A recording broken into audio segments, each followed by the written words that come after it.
I'm so excited because tonight we are launching live from the Edison Hotel, Times Square Chronicles Presents. I'm Susanna Bowling, the editor, the publisher of Times Square Chronicles, and today is all about Fashion Week. And I have with me Eddie Wunderlich, who is a celebrity hairstylist, a stylist, editorial. He's doing a couple of shows in Fashion Week, and I'll let him tell you more about himself. The amazing Friday Jones, who is a celebrity tattoo artist. I don't know if you know this, but in this country, when women and children are trafficked, they are tattooed, they're branded.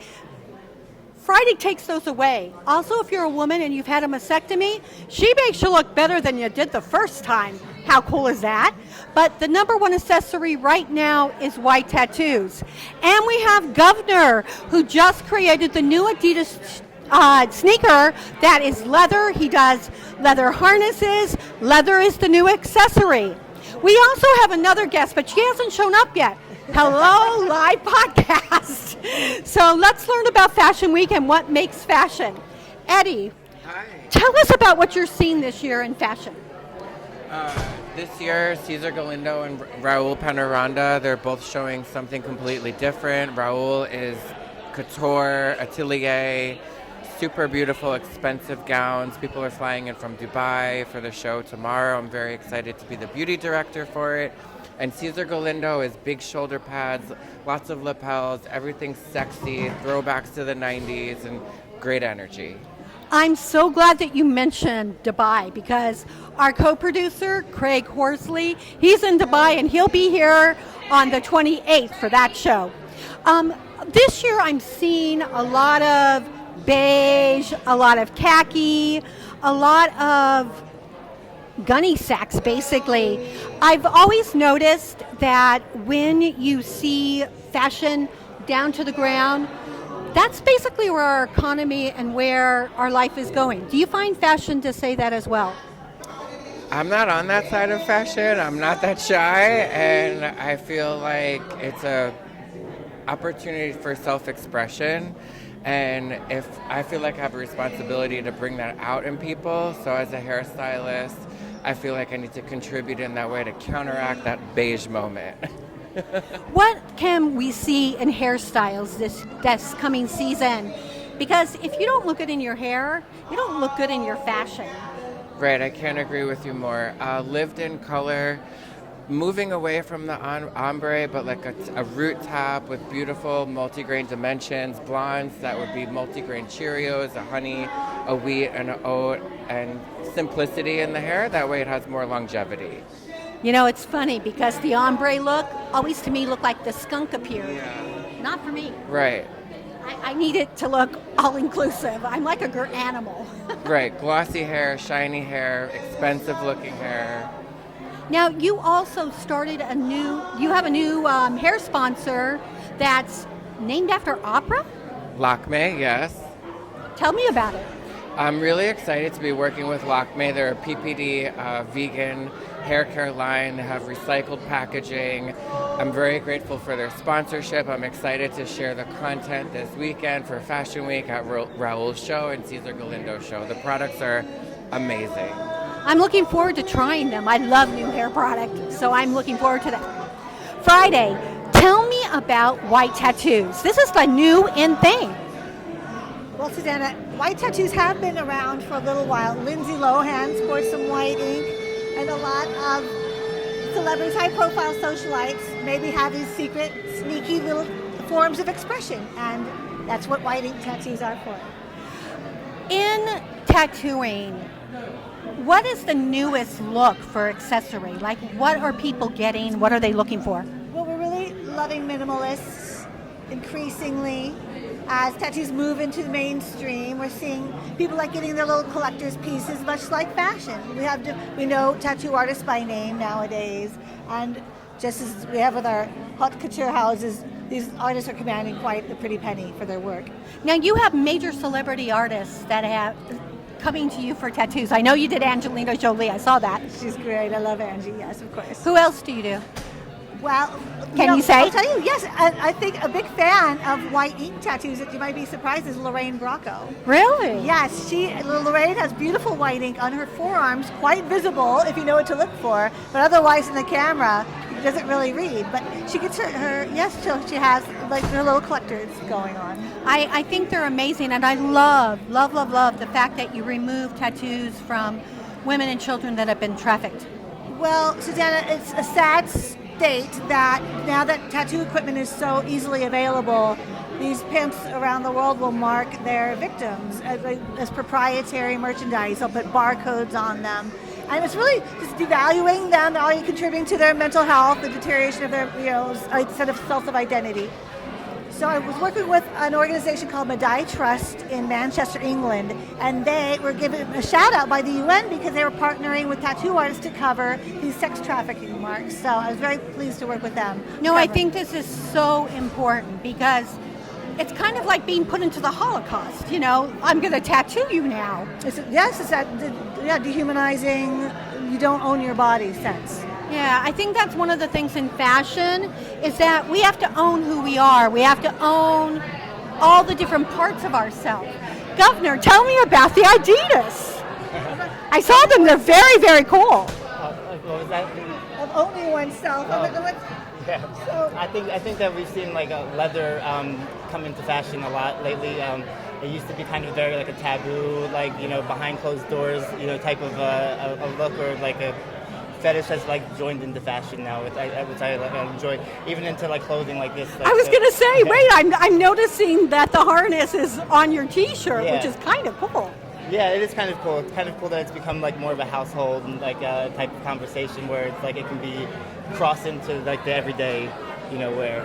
It's funny because with the 5G affecting us, I was thinking, wouldn't it be cool to do like dog collars and have like things that stop 5G, or the wristbands, like little dog wristbands, or hats to block the vibe. Yeah, but wouldn't it be cool to do it like kind of S&M, kind of hot, kind of sexy? I'm like thinking about that. I could look into that for What would you say, all of you, this is the question, what would you say is the newest accessory, the thing that everybody has to have this year? The newest accessory that everybody has to have? At the moment, I don't know. What can it be? Accessory? Because I think right now people are... A tripod. That's it. A tripod? Hold it down. Strap it I would in. say a leather harness. Wait, did you hear what he said? No. A tripod. A tripod. Bravo. Eddie. Yes, because everyone's into the selfies these days. Yeah, you can have it immediately while you broadcast. Exactly. You just have to get a rhinestone tripod. Well, we're maybe. so into right now. Yeah, we're so into right now self-promotion. I'm more into promoting others, but most people are really into self-promotion. I only do self-promotion because I feel that it gives me the chance to say, let's give them something to talk about, and I get to control that. We get to participate, don't we? We do. Only 30 years ago, we had 3 major networks controlling everything. For the most part. What would you like to see happen in fashion this year? I mean, I guess I'm Leather. biased, but I'm always in support of more leather in fashion. I think it's fantastic, and it's a cool accessory to like, and the outfit can look better if you add a little like spice to it. I'd say sustainability, definitely. I love my fashion, but she is a whore on the planet. So you gotta, right, sustainability. And also reusing things to reappropriation. No, I love the new sustainability. I think that's so amazing. Repurposed clothing. I mean, I'm a big fan, can't tell right now, but I'm a big fan of thrift stores. You can get so many amazing things at thrift stores that really perk up. And I think with the economy right now, that's something that we need to look at. What's your favorite thing to find at a thrift store? Something that you can wear more than once. A multi-purpose item. Governor, Yes. what would you like to find in a thrift store? Like, what's your biggest find? I love to find like wallets. I find like in jackets. I love like some nice jackets. Yeah. There's a lot of good stores like Buffalo Exchange or I like thrift love stores Buffalo like Crossroads or 2nd Street that have like some pretty nice designer stuff that you can find good finds. Especially leather, it lasts, right? Yes, yeah. Friday, what do you like finding in thrift stores? I go for the frames, Susanna. I'm a painter when I'm not Oh, carving I forgot people to up. state, Friday Jones is also a prolific painter. She, along with Holiday Mathis, have created this new astrology painting Tattoo experience. tattoo experience. That is Tastrology, really if you wonderful. will. Yeah, talk about that for a little bit. Holiday Mathis is one of the world's most revered astrologers. She's syndicated columnist in Washington Post and LA Times. She's fantastic, a writer of books, and she's a proper mystic. So she partnered with me. I was so grateful. She takes your birth date or anniversary date, business launch, and weaves a myth, a personal myth about it. And I illustrate that myth, and we create a kind of collaborative work combined with an audio. She does a 15-minute bespoke meditation for you on your myth and a tattoo design based on the artwork. So it's a threefold package. No, I think that's so fabulous. What people don't know is Friday is also an astrologer as well. And Well, I love tarot. I'm witchy. We can all, and in this business, who isn't? Aren't we all create little warlocky, wild creatures? Aren't we? These are creative. But yeah, I'm working with an astrologer. I think that fashion defines who we are. What would you say defines who you are in fashion? Expressing yourself. Expressing yourself, picking out an outfit for an event, and letting your personality be portrayed through fashion. Depends who you want to be for the day or the event. I love that. Because there's a lot of times I want to be goth, and there's a lot of times that I want to be 60s, and a lot of times I actually like being Renaissance, because I think that's kind of fun.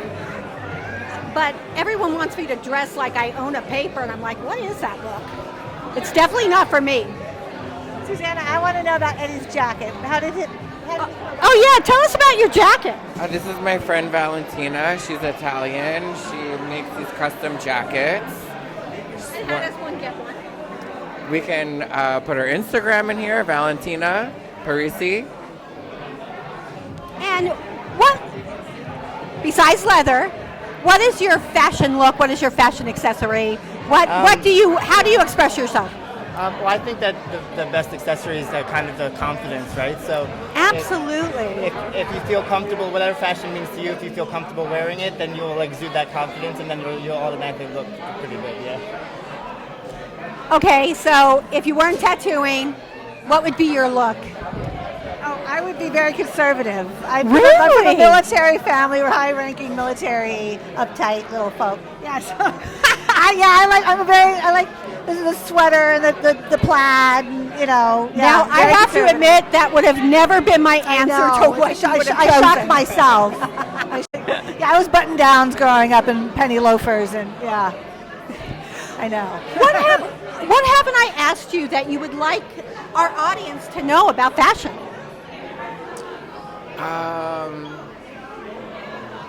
What haven't we talked about in regards to fashion? What would you like people to know?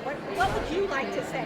I think if you're gonna do it boldly, be confident, like believe in yourself. When you walk out the door, go for it. Same question to you. What would you like people to know about fashion that I haven't asked you yet? This is your chance to say it to the world. I think we all must remember that everyone has their fashion role in life. It's what we put on and what we present to the world. So, because in my industry, many of my colleagues kind of eschew fashion. They're tough guys, but even then they have their look. Their Dickies, their rock shirts, their hip hop. Of course, clearly fashion. And same question to you. What would you like to say?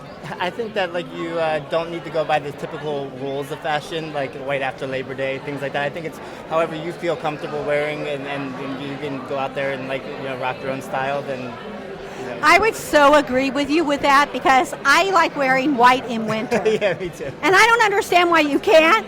But not only that, hello, the snow is white, so why can't I wear white? That's true. I don't get these things. That's the point. We're standing out against. Absolutely. I am so excited that this is who we've had today.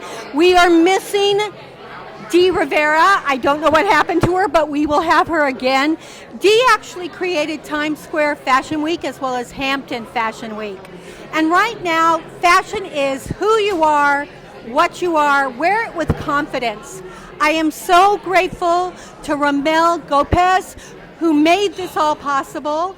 Please join us on the 14th. Our guest is the amazing Maury Yeston, who did Titanic and Grand Hotel and Nine and December Songs and Grand Hotel. He's won several Tonys. He's my very good friend, and I'm so excited to have him.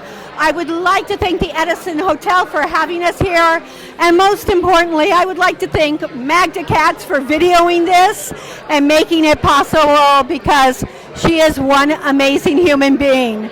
I'm so excited because after us is a new fashion show by a Project Runway contestant, and we are looking forward to that.